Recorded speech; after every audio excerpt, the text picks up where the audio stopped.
భద్రాద్రి కొత్తగూడెం జిల్లాలో గత 4 రోజుల నుంచి కురుస్తున్న భారీ వర్షాలకు వాగులు వంకలు పొంగి పొర్లుతున్నాయి.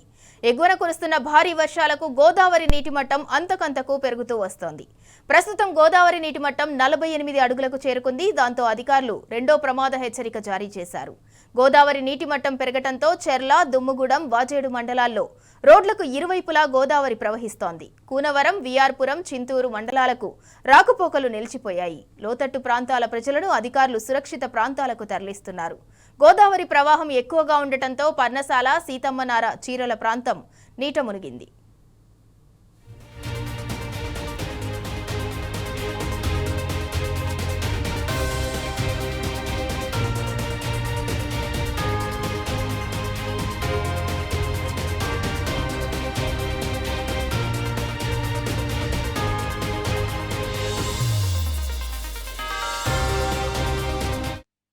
రైట్, ఇదే అంశానికి సంబంధించి మరింత సమాచారం మా ప్రతినిధి సాంబశివరావు అందిస్తారు. సాంబశివరావు, గత 4 రోజులుగా కురుస్తున్న భారీ వర్షాలకు గోదావరిలో నీటి మట్టం అయితే పెరిగింది. లోతట్టు ప్రాంత వాసులను అధికారులైతే అలర్ట్ చేశారు. దానికి సంబంధించి పూర్తి డీటెయిల్స్ ఏంటి? సింధుర, భద్రాచలం దగ్గర వరద గోదావరి ఉధృతి కొనసాగుతుంది. దాదాపుగా ఈ నెలంతా, సెప్టెంబర్ నెలంతా కూడా గోదావరి దగ్గర ఉగ్రరూపం దాలుస్తూ గోదావరి వరద ప్రవాహం అంతకంతకు పెరుగుతూ తగ్గుతూ వస్తోంది.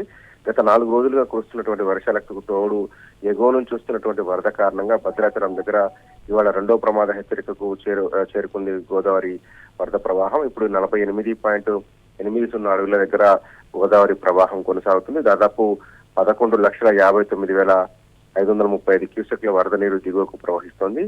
గోదావరి ఉగ్రరూపం దాల్చడంతో రెండో ప్రమాద హెచ్చరిక జారీ చేసినటువంటి అధికారులు దిగువ ప్రాంతానికి సంబంధించినటువంటి ప్రజలను అప్రమత్తం చేశారు. ఎక్కడైతే లోతట్టు ప్రాంతాలు ఉన్నాయో ఆ లోతట్టు ప్రాంతాల్లో ఉన్నటువంటి ప్రజలను పునరావాస కేంద్రానికి తరలించడంతో పాటు అక్కడ ఉన్నటువంటి స్థానిక గోదావరి పరివాహక ప్రాంతంలో ముంపు లేకుండా జాగ్రత్తలు తీసుకుంటున్నారు. దీనికి తోడు ఎగువ నుంచి పెద్ద ఎత్తున వరద వస్తుండటంతో భద్రాచలం దగ్గర గోదావరి ఉధృతి అంతకంతకు పెరుగుతుంది. ఈ ఏడాదిలో ఈ నెలలో ఇది 3వసారి రెండో ప్రమాద హెచ్చరికను జారీ చేసినట్టుగా అధికారులు చెప్తున్నారు.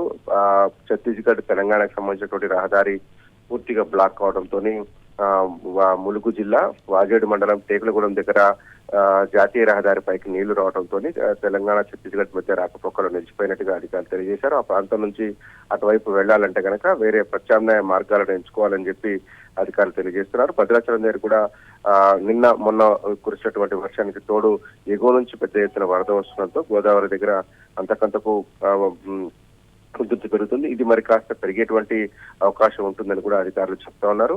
ఎలాంటి అవాంఛనీయ సంఘటనలు జరగకుండా జాగ్రత్తలు తీసుకోవాలని స్థానిక అధికారులంతా కూడా క్షేత్రస్థాయిలో ఉండాలంటూ జిల్లా కలెక్టర్ ఆదేశాలు జారీ చేశారు. ముంపు ప్రజలను ప్రస్తుతం పునరావాస కేంద్రాలకు తరలిస్తున్నారు. గోదావరి వరద ఉధృతి మరింత పెరిగేటువంటి ఆస్కారం ఉన్నటువంటి నేపథ్యంతో పాటు ఎగువ నుంచి కూడా ఏదైతే కాళేశ్వరం సంబంధించినటువంటి బ్యారేజ్ ఉన్నాయో వాటి నుంచి కూడా పెద్ద ఎత్తున అవుట్ఫ్లోస్ వస్తుండటంతో అదంతా డిశ్చార్జ్ భద్రాచలం మీదుగా జరుగుతుంది. కాబట్టి మరొక 24 గంటల నుంచి 48 గంటలు అప్రమత్తంగా ఉండాలని అధికారులు తెలియజేశారు. లోతట్టు ప్రాంత ప్రజలను కొంత జాగ్రత్త పరచడంతో పాటు పునరావాస కేంద్రాలు తరలించేటువంటి ప్రయత్నం చేస్తున్నారు. పేరూరు దగ్గర కూడా గోదావరి వరద ఉధృతి పెరుగుతుంది. పేరూరు దగ్గర గోదావరి తగ్గితే కింద గోదావరి తగ్గుతుంది. కాబట్టి పేరూరుని అంచనా వేసుకుంటూ అధికారులు సహాయ చర్యలు కొనసాగిస్తున్నారు. సింపరా.